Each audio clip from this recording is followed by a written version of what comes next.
안녕하세요. 결혼한 지 올해로 3년 차인 30대 여성입니다. 아이는 아직 없고 앞으로도 없겠죠. 남편과 이혼할 생각이니까요. 남편하고는 대학 시절부터 알고 지내던 사이였습니다. 하지만 그 당시엔 남녀 사이라기보다는 그저 좋은 오빠 동생에 불과했지요. 그랬던 저희가 본격적으로 연애를 시작한 건 남편 나이 32, 제 나이 29일 때였어요.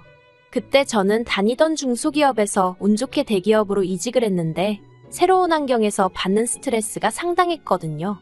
그래서 남편에게 정신적으로 의지를 많이 했던 게 사실이에요.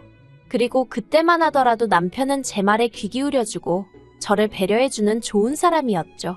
그래서 결혼까지 하게 되었던 거고요. 하지만 결혼하고 반년도 되지 않아서 생각지도 못한 상황을 마주하게 되었습니다. 아버님이 하시던 공장이 재정적으로 문제가 생기면서 그 여파가 저희 신혼생활에도 미치게 된 것이었죠. 사실 아버님은 오래전부터 작은 의류 공장을 운영해 오셨는데 남편이 아버님 사업에 대해서는 딱히 얘기를 꺼낸 적이 없었기에 그저 막연히 안정적일 거라고 생각했어요. 게다가 저희가 결혼할 때 많이는 아니어도 시댁에서 5천만 원을 보태주셨거든요. 그러니 설마 몇 달 만에 공장이 그 지경이 될 거라고 누가 상상이나 했겠어요? 아버님 공장이 어렵다는 이야기를 들은 지 일주일도 되지 않았을 때 아버님께서 연락을 해오셨습니다. 그리고는 기니 할 말이 있다고 하시더니 저희가 결혼할 때 주셨던 5천만 원을 돌려달라는 거예요. 참고로 결혼 당시 저는 모아둔 돈이 7천 있었던 반면 남편은 3천의 대출이 남은 외제차 한 대가 전부였어요.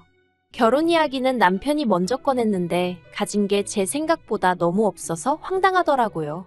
그래서 제가 남편더러 결혼은 좀 더 준비가 되면 하자니까 돈 때문이냐며 혼자 씩씩거리더니 며칠 뒤 시부모님이 5천을 해주시기로 했다더라고요. 그래서 저는 말은 안 했지만 어머님 아버님 생각에도 아들이 장가가기엔 너무 가진 게 없어서 해주셨나 보다 싶었습니다. 그리고 이 이야기를 친정에 하니 친정 부모님께서 저도 그럼 5천은 해가는 게 좋겠다며 선뜻 5천을 내주시대요. 아무튼 그런데 이제 와서 해준 돈을 돌려달라 하시니 황당하고 어이가 없었죠. 게다가 제가 그 돈을 어디 통장에 넣어둔 것도 아니고 이미 전세 보증금으로 다 써버린 상황이었는데 말이에요. 그래서 제가 무슨 수로 그 돈을 돌려드리냐고 못 드린다고 했어요.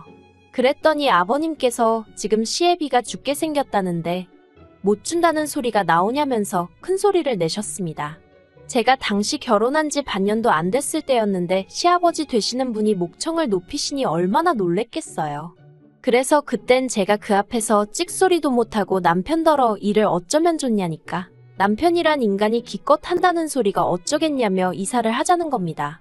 집주인한테 상황 설명하면 이해해주지 않겠냐면서 이참에 좀 더 작은 집으로 가자는 거예요. 그리고 그런 소리를 아무렇지도 않게 하는 남편을 보고 있으니 솔직히 눈앞이 캄캄하대요. 만약에 저 혼자라면 얼마든지 줄여갈 수 있죠. 하지만 저희가 무슨 대학생도 아니고 그래도 엄연히 신혼집인데 너무 초라한 곳에서 살고 싶지는 않았거든요. 뿐만 아니라 집주인에게 사정을 설명했지만 집주인도 난감해야 돼요. 전세를 들어오고 싶어하는 사람이 있다면 모르겠지만 그게 아니라면 자기도 당장 돈을 어디서 구해줄 방법이 없다면서요. 그리고 저는 답답한 마음에 결국 친정 부모님에게 상황을 설명하고 손을 벌리게 되었습니다.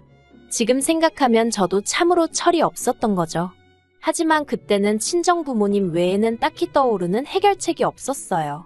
저희 이름으로 대출을 받아서 시댁에 드리자니 대출이자가 부담스럽기도 했고 한편으론 억울하기도 했거든요. 아무튼 며칠 뒤 제 계좌로 친정아버지 이름으로 5천만 원이 입금되었습니다.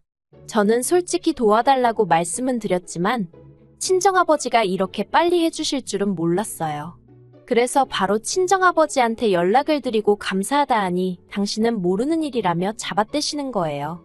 저희 친정아버지가 원래 앞에서는 무뚝뚝하신데 뒤로는 잘 챙겨주시고 그러면서도 고마워하면 나 뜨겁다고 못하게 하시는 성격이십니다. 아무튼 제가 친정아버지더러 이 돈은 무슨 수를 써서라도 꼭 갚겠다니까 갚긴 뭘 갚냐며 쓸데없는 소리 하지 말라고 하시더니 필요한 데다가 욕이 나겠어 그러시대요. 그리고는 저더러 남편한테 너무 싫은 소리 하지 말랍니다. 남편이야말로 지금 이 상황이 얼마나 답답하고 속상하겠냐면서요. 그리고 그 주 주말, 저와 남편은 시댁을 찾았습니다.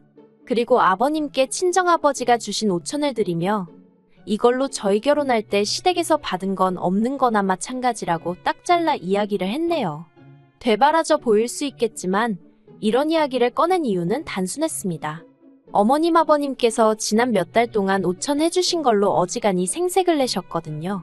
더 해주지 못해서 속상해하시는 친정부모님과 달리 시부모님은 우리 나이에 5천이면 얼마나 큰 돈인지 아냐면서 매 순간 감사하는 마음을 가지라는 둥. 그러다가 돌려달라고 하실 때는 못 준다는 저를 무슨 돈도 고른 애취급을 하시면서 얼마나 싫은 소리를 하셨는지 몰라요.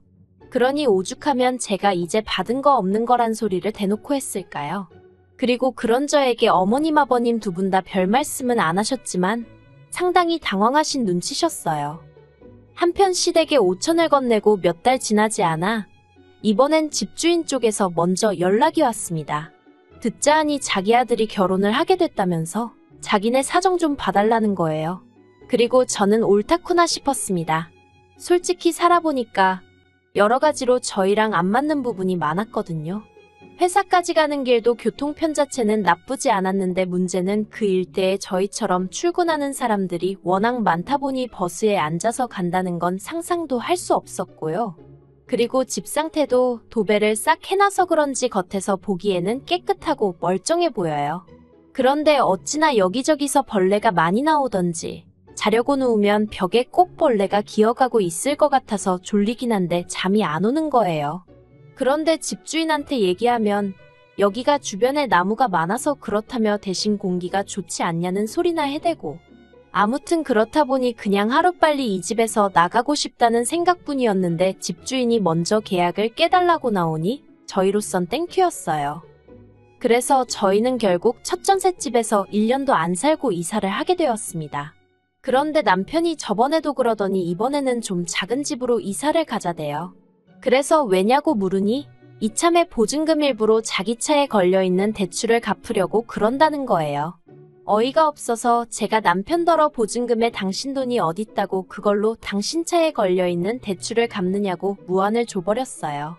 아버님이 주셨던 5천 도로 가져가셨고 그걸 제외하고도 남편이 보탰다는 3천은 솔직히 일일이 따지자니 좀 치사한 것 같긴 한데 저와 마찬가지로 결혼식에 신혼여행 그리고 살림살이 사는데 다 쓰였으니까요. 그러니 솔직히 남편이 자기 몫을 찾는 건 정말 염치 없는 거잖아요. 그리고 그나마 다행이라고 해야 할지 남편도 제 이야기를 듣고는 얼굴만 붉힐 뿐 더는 따지고 들지 않더라고요. 한편 돌려받을 전세보증금으로 갈 만한 곳은 서울에서는 오래된 빌라 정도밖에 없었습니다. 그리고 제가 그때 생각한 게 이러다간 허구한 날 이사나 다니다 결국 내 집은 못 사는 거 아닌가 싶은 거예요. 그래서 남편에게 대출을 받자고 했어요. 단 1억이라도 대출을 받아서 오래된 아파트라도 우리 명의로 된 걸 하나 마련하자고요. 그랬더니 남편이 대번에 싫답니다. 대출 받으면 이자 나가지 않냐, 그거 싫다고 자기 아버지 돈 돌려드릴 때도 쪽팔리게 장인어른한테 손 벌린 거 아니냐면서요.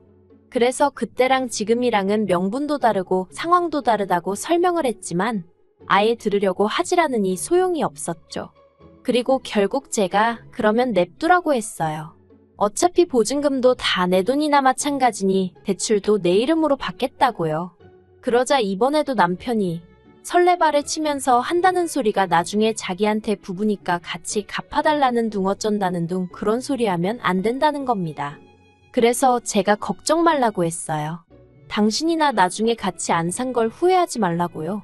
그런데 여기서 제가 이런 말을 한 건 정말 무슨 집값이 오를 거라고 기대를 했다거나 그랬던 것은 아니고요.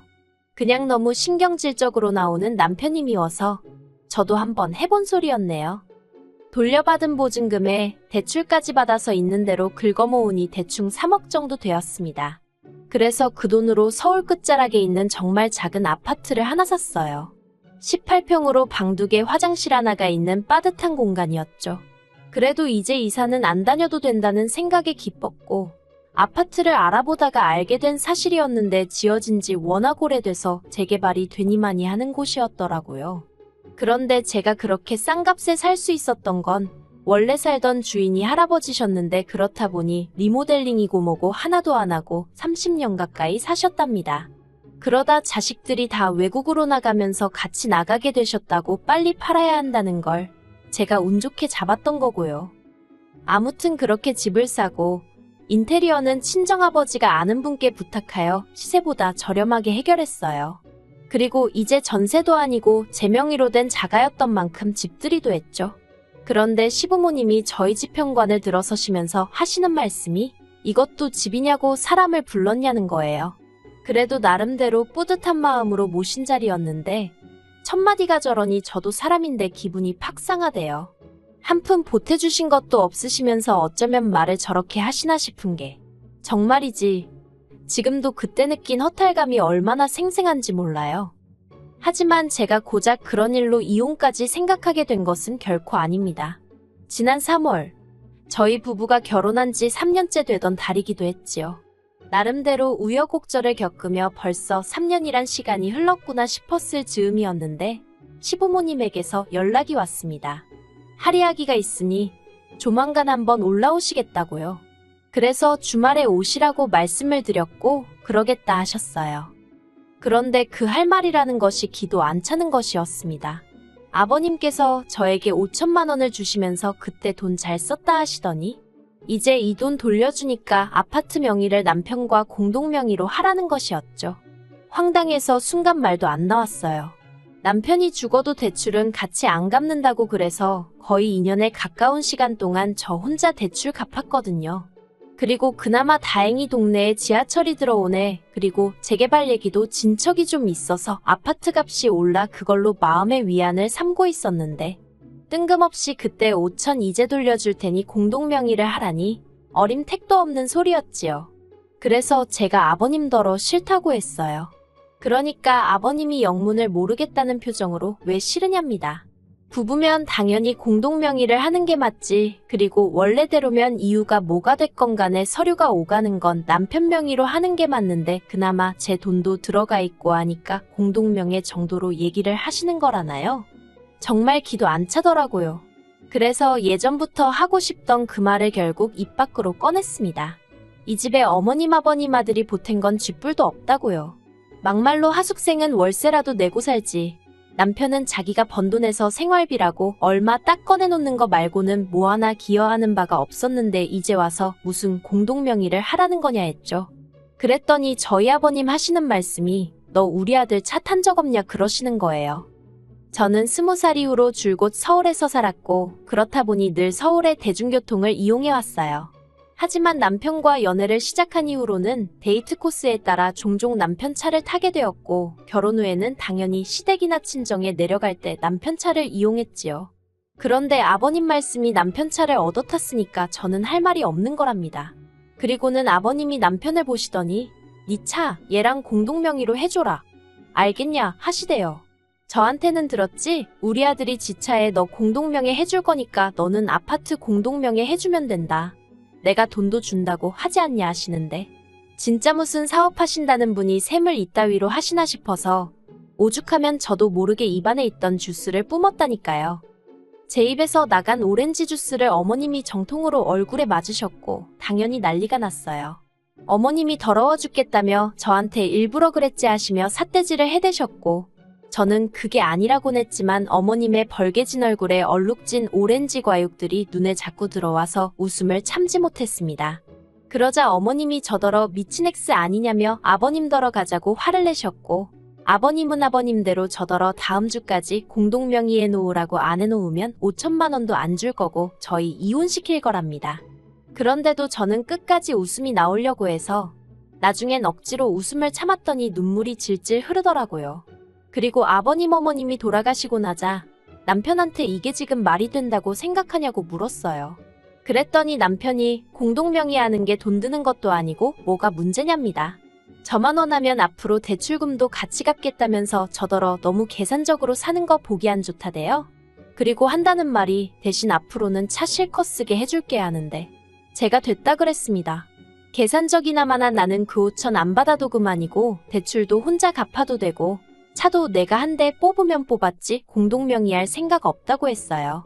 그랬더니 남편이 너 진짜 그럴 거냐면서 아버지가 우리 이혼시킨다는데 그래도 상관없냐입니다. 그래서 제가 남편더러 아버님이 나랑 이혼하란다고 진짜 이혼할 거냐고 물었어요. 하란다고 하는 인간이면 나야말로 같이 살기 싫다고요.